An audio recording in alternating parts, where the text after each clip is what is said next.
এই ভিডিওতে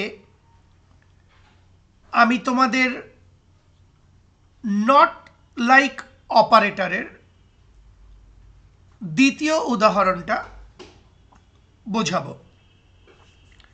mouse pointer খেয়াল করো।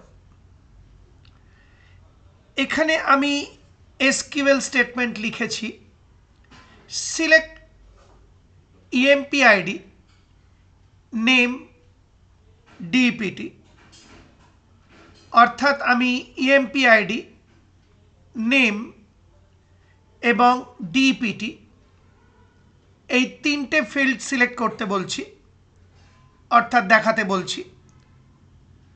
ফ্রম এমপ্লয়ি টেবিল থেকে, where DPT not like single কোটেশনের মধ্যে percentage TS percentage closed semicolon. প্রথমে আমি হোয়ার নামে প্রাইমারি কন্ডিশনাল অপারেটরটা ব্যবহার করেছি, তারপর কন্ডিশন বা ক্রাইটেরিয়া বা শর্তটা উল্লেখ করেছি।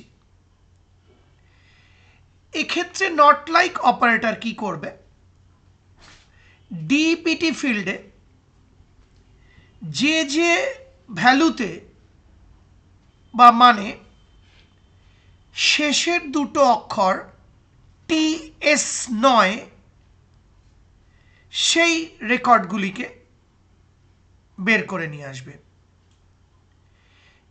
দেখো, ফার্স্টে লেখা হয়েছে পার্সেন্টেজ, তারপর টিএস। পার্সেন্টেজ মানে হচ্ছে এনি ক্যারেক্টার বা ক্যারেক্টার্স, আর শেষের দুটো অক্ষর আমি বলে দিলাম টিএস। আবার বলছি, নট লাইক অপারেটর এখানে ডিপিটি ফিল্ডে যে ভ্যালুগুলো রয়েছে, অর্থাৎ ডিপার্টমেন্টগুলো রয়েছে, সেই ডিপার্টমেন্টগুলোর মধ্যে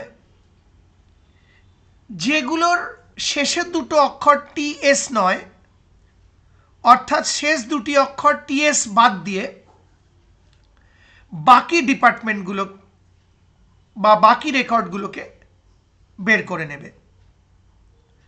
আর সিলেক্ট স্টেটমেন্ট সেই রেকর্ডগুলোর ইএমপি আইডি নেম আর ডিপিটি এই তিনটে ফিল্ড দেখাবে। এরপর আমি সেমিকোলন টাইপ করেছি, এন্টার কি প্রেস করেছি।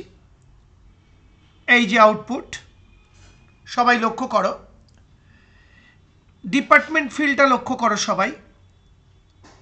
যে কটা ডিপার্টমেন্ট দেখাচ্ছে কারোরই শেষের দুটো অক্ষর টিএস নয়, লক্ষ্য করো। অর্থাৎ ডিপার্টমেন্ট ফিল্ডে যে যে ডিপার্টমেন্টের শেষের দুটো ভ্যালু টিএস, সেই রেকর্ডগুলোকে বার করে দিয়ে বা বাদ দিয়ে বাকি রেকর্ডগুলোকে দেখাচ্ছে। কারণ আমি বলে দিয়েছিলাম সামনে যা থাকুক শেষের দুটো অক্ষর যেন টিএস হয়, আর এইগুলোকে যেন বাদ দিয়ে দেওয়া হয়, কারণ নট লাইক অপারেটর ব্যবহার করেছিলাম।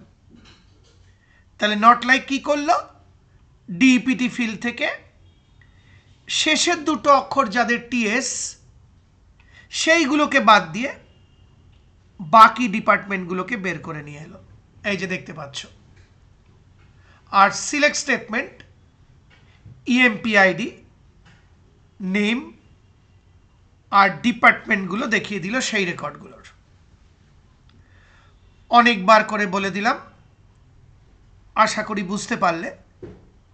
সেই সঙ্গে আমার এই ভিডিওটি, অর্থাৎ নট লাইক অপারেটর ব্যবহার করে দ্বিতীয় উদাহরণটি বা সেকেন্ড এক্সাম্পলটা বুঝিয়ে ভিডিওটি শেষ হলো।